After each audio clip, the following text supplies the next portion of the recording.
আজ আমি ফুটন্ত জলে ঢ্যাঁড়স বা ভেন্ডি দিয়ে যে রেসিপিটা শেয়ার করব, ছোট থেকে বড় যদি একবার খায় প্রতিদিনই কিন্তু ভেন্ডি বা ঢ্যাঁড়স দেখলে এই রেসিপিটাই করতে আবদার করবে।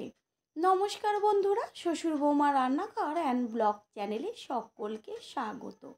তাহলে কি করে রেসিপিটি তৈরি করব সেটাই দেখে নেওয়া যাক। সবার প্রথমে রেসিপিটি তৈরি করার জন্য এইখানে নিয়েছি ঢ্যাঁড়স, আর ঢ্যাঁড়সগুলোকে ভালো করে জল দিয়ে ধুয়ে রেখেছি। তারপর গ্যাসের ওভেনে কড়াই বসিয়ে কড়াইতে দিয়েছি জল, আর জলটা হালকা গরম হওয়ার পরে দিয়ে দিচ্ছি গোটা ঢ্যাঁড়স। গ্যাসের ফ্লেম এই পর্যায়ে হাই ফ্লেমে রেখে ঢ্যাঁড়সগুলোকে হালকা ভাপিয়ে নেব। ঢ্যাঁড়স যদি হালকা ভাপিয়ে নেওয়া হয় তাহলে কিন্তু যে কালারটা একদম হয় দুর্দান্ত, কালচে একটা ভাব সেটা কিন্তু আসে না। আর এখন কিন্তু সবজিতে নানান রকম কালার করা হয়, একটু ভাপিয়ে নিলে পরে কিন্তু কালারটাও চলে যায়। এবার ঢ্যাঁড়সগুলোকে একটা ঝাঁকির মধ্যে ঢেলে জলটা ঝরিয়ে নেব। ঢ্যাঁড়সগুলোকে বেশিক্ষণ কিন্তু একদমই ভাপানোর দরকার নেই, তাহলে গলে যাবে। এরপর ঢ্যাঁড়সগুলো হালকা ঠান্ডা করে নিয়ে দুই পাশের অংশগুলো কেটে বাদ দিয়ে দিয়ে গোটা রেখেছি। ঢ্যাঁড়সগুলো কিন্তু কোনো রকম ছোট ছোট টুকরো করার দরকার নেই, গোটাই থাকবে। ঢ্যাঁড়সগুলোর দুই পাশের অংশ কেটে নেওয়ার পরে এর উপরে ছড়িয়ে দেওয়া হচ্ছে সামান্য পরিমাণ লবণ, আর দেওয়া হচ্ছে বড় চামচের 1 চা চামচ বেসন, কালারের জন্য 1/2 চা চামচ হলুদ গুঁড়ো, আর রেসিপিটা চটপটা করার জন্য দেওয়া হচ্ছে ছোট চামচের 2 চা চামচ চাট মশলা। এখানে কিন্তু আপনারা লেবুর রসও ব্যবহার করতে পারেন বা আমচুর পাউডার। দেওয়া হচ্ছে 1/2 চা চামচ কাশ্মীরি লঙ্কার গুঁড়ো। এবার সমস্ত কিছু ভালো করে হাত দিয়ে মেখে নেব।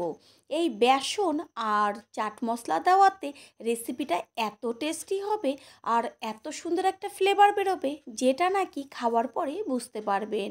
সুন্দর করে পুরো ঢ্যাঁড়সগুলোকে মেখে নেওয়া হয়ে গেল, আর এইভাবে কিন্তু 5 মিনিট রেখে দেব, কারণ ভেতরে মশলাটা যাবে।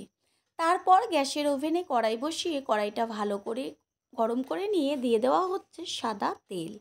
তেলের পরিমাণ একদম অল্প। তারপর তেল গরম হলে মেখে নেওয়া ঢ্যাঁড়সগুলোকে গরম তেলের মধ্যে গ্যাসের ফ্লেম মিডিয়ামে রেখে ছেড়ে দেব। প্রথমে ভাজার সময় কিন্তু সামান্য কড়াইতে বেসনগুলো লেগে যাবে, কিন্তু পরে যখন ভাজা হালকা হতে শুরু করবে ঠিক তখনই কিন্তু সমস্ত ঢ্যাঁড়সের গায়ে কিন্তু বেসনগুলো লেগে যাবে। এইভাবে যদি ঢ্যাঁড়স ভাজা হয় এত সুন্দর একটা ফ্লেভার বের হবে, যেটা নাকি ভাজার সময় আপনারা বুঝতে পারবেন। পুরনো বন্ধুদের সব সময় আমাদের পাশে এইভাবে ভালোবেসে সাপোর্ট করার জন্য অনেক অনেক ভালোবাসা। ঢ্যাঁড়সগুলো ভেজে নেওয়া হয়ে গেল, আর দেখাই যাচ্ছে যে ঢ্যাঁড়স ভাজার পরেই কিন্তু কোনো রকম কালার চেঞ্জ হয়নি। বেশ যেমন কাঁচা অবস্থায় কালারটা থাকে ঠিক সেই রকমই কিন্তু কালারটা রয়েছে। ভাজাগুলোকে একটি পাত্রে তুলে নেব, আর অন্যদিকে আমি একটা মশলা তৈরি করব, সেটা কি দেখে নেওয়া যাক। এইখানে বড় সাইজের একটা টমেটো আর বেশ কিছুটা ডাল সমেত ধনেপাতা একসাথে মিক্সিং জারে দিয়ে পেস্ট করে নেব। ঢ্যাঁড়সগুলো ভেজে তুলে নিয়ে ওই কড়াইতেই দিয়ে দিচ্ছি সাদা তেল। এইখানে আপনারা সর্ষের তেলও ব্যবহার করতে পারেন। তারপর তেল গরম করে নিয়ে এর মধ্যে ফোড়ন দিচ্ছি 5 ফোড়ন। তেলের থেকে যখন সুন্দর একটা ফোড়নের ফ্লেভার বেরোবে ঠিক তখনই এর মধ্যে দিয়ে দেব কুচিয়ে নেওয়া পেঁয়াজ, আর পেঁয়াজটা হালকা করে ভেজে নেব। পেঁয়াজের গায়ে যখন একটা হালকা ব্রাউন কালার আসবে ঠিক তখনই এর মধ্যে দিয়ে দেব আদা, রসুন আর কাঁচা পাকা লঙ্কা একসাথে পেস্ট করে নিয়েছিলাম, সেই পেস্টটা দিয়ে ভালো করে তেলের সাথে মিশিয়ে নেব। এই পর্যায়ে কিন্তু গ্যাসের ফ্লেম একদম লোতে রাখতে হবে। এবার আমি এর মধ্যে দিয়ে দেব ছোট চামচের 1 চা চামচ হলুদ গুঁড়ো, 1 চা চামচ জিরের গুঁড়ো, দেব 1 চা চামচ ধনের গুঁড়ো। তারপর মশলাটা যেন পুড়ে না যায় সেই কারণে সামান্য জল দিয়ে কষিয়ে নেব।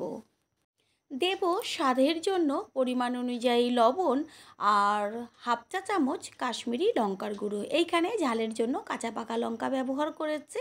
তারপর সমস্ত কিছু একসাথে মিশিয়ে নেব আর 1.5 থেকে 2 মিনিট কষিয়ে নেব যেন কাঁচা গন্ধটা চলে যায়। এই পেস্টটা হচ্ছে টমেটো আর ধনেপাতার।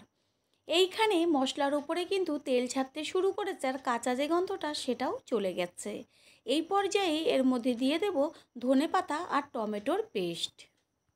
নতুন বন্ধুদের আমাদের চ্যানেল ভিজিট করার জন্য আন্তরিক শুভেচ্ছা। আমাদের রেসিপিগুলো যদি ভালো লেগে থাকে সাবস্ক্রাইব করে দেওয়ার অনুরোধ রইল ও পাশে থাকা বেল আইকনে ক্লিক করলে পরবর্তী ভিডিওগুলো সবার আগে আপনাদের কাছে পৌঁছে যাবে। টমেটো আর ধনেপাতার পেস্ট দেওয়ার পরে কিন্তু মশলাটাকে কষিয়ে নিয়েছিলাম। তারপরে যখন কষানো কমপ্লিট তখন ভেজে নেওয়া ঢ্যাঁড়সগুলোকে দিয়ে মশলার সাথে মিশিয়ে নেব। দেব উষ্ণ গরম জল আর জল দেওয়ার পরে মশলার সাথে জলটা ভালো করে মিশিয়ে নিয়ে গ্যাসের ফ্লেম হাই করে দেব যেন ভালোভাবে ফুটে যায়। রেসিপিটা কিন্তু ঝোল হবে না, একদম গামাখা হবে। টেস্ট লাগবে দুর্দান্ত, গ্যারান্টি দিয়ে বলতে পারি ছোট থেকে বড় কেউ কিন্তু ফিরিয়ে দেবে না। একদম অল্প সময়ে এত সুন্দর একটা রেসিপি গরম গরম ভাত রুটি সমস্ত কিছুর সাথেই কিন্তু জমে যাবে। 3 থেকে 4 মিনিট ঢাকনা দিয়ে ঢেকে রেখেছিলাম। তারপরে ফিরে এসে কড়াইয়ের ঢাকনাটা সরিয়ে ওপর নিচ করে একবার মিশিয়ে নেব। সমস্ত কিছুর ব্যালেন্সটা ঠিক রাখার জন্য দিয়ে দেওয়া হচ্ছে সামান্য পরিমাণ চিনি। চিনিটা মিশিয়ে নিয়ে দেব সবার লাস্টে ছোট চামচের 1 চা চামচ গরম মশলার গুঁড়ো। এবার গ্যাস অফ করে দেবো আর একটা প্লেটে সার্ভ করে দেব। তৈরি হয়ে গেল আজকের রেসিপি। আশা করি রেসিপিটি ভালো লাগলো, আর যদি ভালো লেগে থাকে একটা লাইক, কমেন্ট, পারলে একটা শেয়ার করে অবশ্যই জানাবেন।